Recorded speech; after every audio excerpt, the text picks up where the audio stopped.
اعوذ باللہ من الشیطان الرجیم بسم اللہ الرحمن الرحیم۔ تمام تعریفیں اللہ کے لیے، درود و سلام محمد و آل محمد کے لیے۔ مومنین اکرام سلام علیکم و علی مدد۔ میں ہوں آپ کا ہوسٹ نصیب جعفری اور آپ دیکھ رہے ہیں آپ کا اپنا یوٹیوب چینل تعلیمات اہل بیت۔ ناظرین محترم، ہمارا آج کا پروگرام 15 شعبان المعظم سے منسلک ہے اور آج کے اس دن کی مناسبت انتہائی عظیم ہے کیونکہ آج یہ دنیا وجود امام زمانہ امام مہدی علیہ السلام سے منور ہو رہی ہے۔ میں آج کے اس دن کی مناسبت سے آپ تمام مومنین اکرام کی خدمت میں ہدیہ تبریک پیش کرتا ہوں۔ رسول اکرم صلی اللہ علیہ وآلہ وسلم کا ارشاد گرامی ہے کہ میری امت کا بہترین اور افضل ترین عمل امام قائم کا انتظار کرنا ہے۔ ناظرین محترم، اس موضوع پر مفصل گفتگو کرنے کے لیے آج ہمارے ساتھ موجود ہیں حجت الاسلام والمسلمین قبلہ مولانا مہتاب حسین سروری صاحب۔ السلام علیکم۔ وعلیکم السلام ورحمۃ اللہ وبرکاتہ۔ قبلہ، میں نہایت ہی ممنون ہوں کہ آپ نے اپنے انتہائی مصروفیت والے شیڈول میں سے ہمارے چینل کے لیے وقت نکالا۔ مالک سلامت رکھے۔ اور ناظرین محترم، اسی مدرسہ میں 12 مارچ کو ایک عظیم الشان ایک پروگرام ہونے جا رہا ہے جس میں ملک کے جید علماء کرام تشریف لا رہے ہیں۔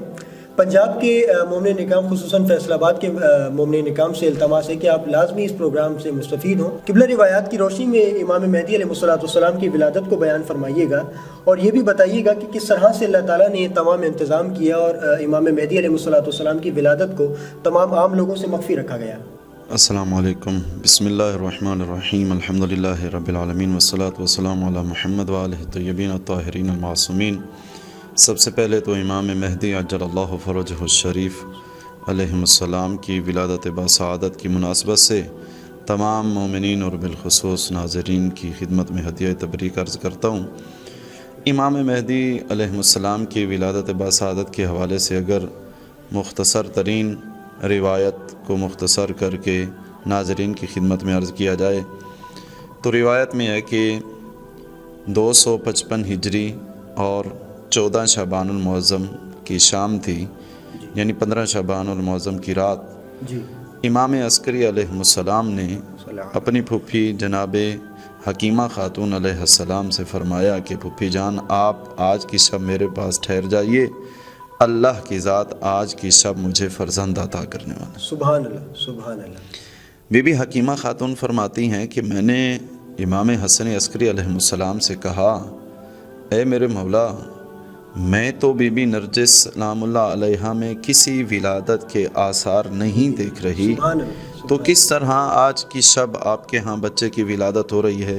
امام علیہ السلام نے ایک خوبصورت اور بہترین جواب دیا، فرمایا، اے پھوپھی جان، اگر حضرت موسیٰ کی ولادت کے وقت فرعون کی دشمنی سے اپنے وقت کے موسیٰ کو محفوظ رکھتے ہوئے اللہ مادر موسیٰ سے اگر حمل کے آثار کو چھپا سکتا ہے تو اس وقت کی حجت کی ماں سے بھی حمل کے آثار کو چھپا سکتا ہے۔ سبحان اللہ۔ یعنی امام علیہ السلام نے یہ کہہ دیا کہ اب جو آ رہا ہے، اس وقت بھی لوگ مخالف ہیں، وہ چاہتے ہیں کہ آگے نسل نہ بڑھے، کیونکہ جو رسول اکرم صلی اللہ علیہ وآلہ وسلم کی حدیث ہے کہ میرے بعد 12 خلیفہ ہوں گے، ہوں گے بھی بنی ہاشم میں سے، اور ہوں گے بھی سیدہ زہرا سلام اللہ علیہ کی اولاد میں سے، اور پھر آگے ایک اور شر چلتی ہے کہ کچھ خلیفے جو ہیں وہ امام حسین علیہ السلام کی نسل سے ہوں گے۔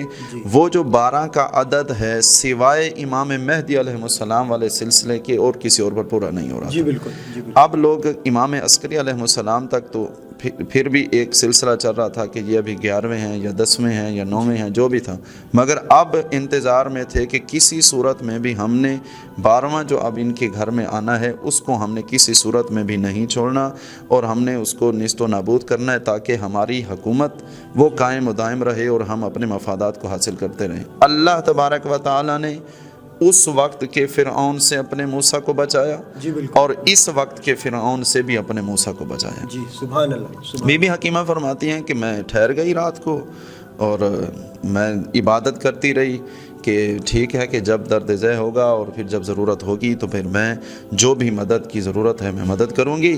کہتے ہیں کہ ساری رات میں عبادت کرتی رہی، یہاں تک کہ نماز شب کا وقت ہوا، میں نے نماز شب پڑھی، میری نماز شب تمام ہو گئی، مگر بی بی نرجس سلام اللہ علیہ کے ہاں کوئی ولادت کے آثار نظر نہیں آ رہے۔ اسی دوران جب میں نے دیکھا کہ اب تو شب ڈھل رہی ہے اور کہیں کوئی ولادت کے آثار نظر نہیں آ رہے تو کچھ پریشانی مجھے لاحق ہوئی امام عسکری علیہ السلام نے جیسے مجھے دیکھا کہ کچھ پریشانی ہے، فرمایا کہ آپ پریشان نہ ہوں، آپ سورہ انا انزلنا کی تلاوت فرمائیے۔ سبحان اس کا مطلب یہ ہے کہ سورہ انا انزلنا، جی، سورہ انا انزلنا وقت ولادت خاتون کے لیے انتہائی مجرب عمل ہے۔ امام فرما رہے ہیں اگر کسی خاتون کو وقت ولادت کے وقت مشکل ہو تو اس وقت اس سورہ کی تلاوت کرے تو اس کی یہ مشکل آسان ہو جائے گی۔ سبحان اللہ۔ بی بی حکیمہ فرماتی ہیں کہ میں سورہ انا انزلنا کی تلاوت کر رہی تھی، کیا کمال ہے۔ لوگ آئمہ کا مقابلہ کسی اور سے کرتے ہیں، میں کہتا ہوں شیعہ اللہ نے کتنے عظیم رہبر عطا فرمائے ہیں۔ جی بے شک۔ روایت میں ہے کہ بی بی حکیمہ فرماتی ہیں کہ میں ادھر سے سورہ انا انزلنا کی تلاوت کر رہی تھی، ادھر سے میری زبان سے کلمات نکلتے تھے اور میں اپنے کانوں پہ سن رہی تھی کہ بی بی نرجس کے شکم میں بچہ بھی اسی سورہ کی تلاوت کرتے ہوئے نظر سبحان اللہ، سبحان اللہ، سبحان اللہ۔ جو ولادت سے قبل شکم مادر میں تلاوت کریں انہیں امام معصوم کہا جاتا ہے۔ سبحان اللہ۔ تو کہتے ہیں کہ بس یہ تلاوت کا ذکر جاری تھا، ایک پردہ تھا، پردے کے پیچھے بی بی نرجس خاتون تھی اور وہ بس اسی انتظام میں مصلی عبادت پہ تھی۔ کچھ دیر گزری کہ 15 شعبان المعظم کی صبح تھی اور اس صبح کا طلوع ہونا تھا در حقیقت طلوع نور مہدی اجل اللہ فرجہ شریف تھا۔ وہ نور ہدایت تھا کہ جس نے پوری دنیا کو ہدایت کے چراغ سے اس نے منور کرنا تھا۔ بی بی فرماتی ہیں کہ پھر مجھے امام عسکری علیہ السلام نے ندا دی کہ آئیے آ کر دیکھیے۔ کہتی ہیں اب جو میں چل کر گئی کیا دیکھا، ایک چاند سا حسین بچہ اپنی پیشانی کو سجدے میں رکھے ہوئے شہادتین کا ورد کر رہا ہے، سبحان اللہ لا الہ الا اللہ محمد الرسول اللہ۔ پہلی گواہی امام مہدی علیہ السلام نے آ کر اس دنیا میں کیا دی، اپنی پیشانی کو خاک پہ رکھا اور خاک پہ رکھنے سے رکھ کے بتایا پروردگارا تیرے علاوہ اس کائنات کا کوئی خالق نہیں ہے، تیرے علاوہ اس کائنات کا کوئی مالک نہیں ہے، تیرے علاوہ اس کائنات کا کوئی رازق نہیں ہے، کہ تیرے علاوہ اس کائنات کا کوئی مدبر الامور نہیں ہے، تیرے علاوہ کوئی اور نہیں ہے کہ جس کے ہاتھ میں اس کائنات کی تقدیر ہو۔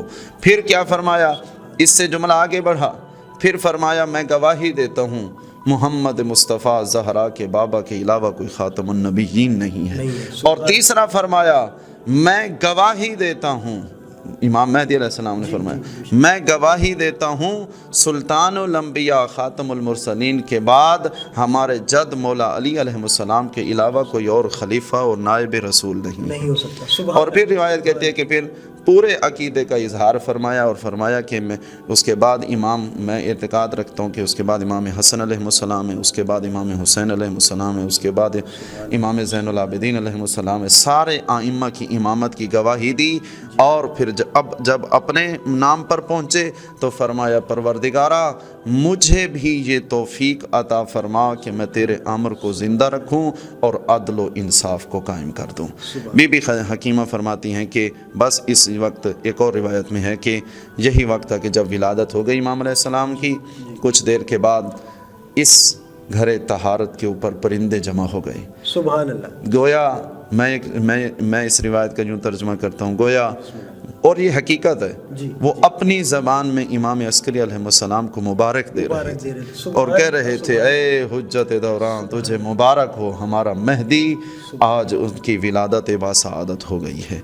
تو پھر بی بی فرماتی ہیں کہ جب امام علیہ السلام کی ولادت ہوئی تو میں نے دیکھا ایک شانے پہ لکھا تھا جا الحق وزاحق الباطل ان الباطل کان زہوقا۔ میں نے دیکھا ایک شانے پہ لکھا تھا حق مہدی کی شکل میں آ گیا اور باطل ہمیشہ کے لیے نیست و نابود ہو گیا۔ اور دوسرے شانے پہ لکھا تھا وَنُرِيدُ أَن نَّمُنَّ عَلَى الَّذِينَ اسْتُضْعِفُوا فِي الْأَرْضِ، کہ وہ لوگ کہ جنہیں اس کائنات میں مظلومیت کا درجہ عطا کر دیا گیا ہے، جنہیں لوگ حقیر سمجھ رہے ہیں، یعنی صاحبان ایمان کو اب وہ وجود آ گیا ہے جس کے صدقے میں ہم ان مظلوموں کو عزت عطا کر دیں گے۔ سبحان اللہ۔ یعنی وہ کلمہ توحید اور رسالت کو بلند کرنے والا وجود امام مہدی اجل اللہ فرجہ شریف تشریف لے آئے۔ یہ اتنی بڑی سعادت کی رات ہے اور یہ 15 شعبان المعظم، یعنی وہ امام کہ جس امام کے ہم امتی ہیں، جی سبحان، یعنی وہ جو حدیث ہے کہ ہر امت کو اس کے امام کے ساتھ اٹھایا جائے گا. ہم جس امام کے ساتھ محشور ہوں گے وہ امام مہدی اجل اللہ فرجہ شریف ہیں. اور فرمایا لولا الحجۃ لساخت الارض والسماء، اگر حجت خدا نہ ہو تو زمین و آسمان تباہ و برباد ہو جائیں. تو اس کا مطلب ہے اس پوری کائنات کا نظام کا چلنا اس بات پہ دلیل ہے کہ پردہ غیبت میں کوئی وجود موجود ہے.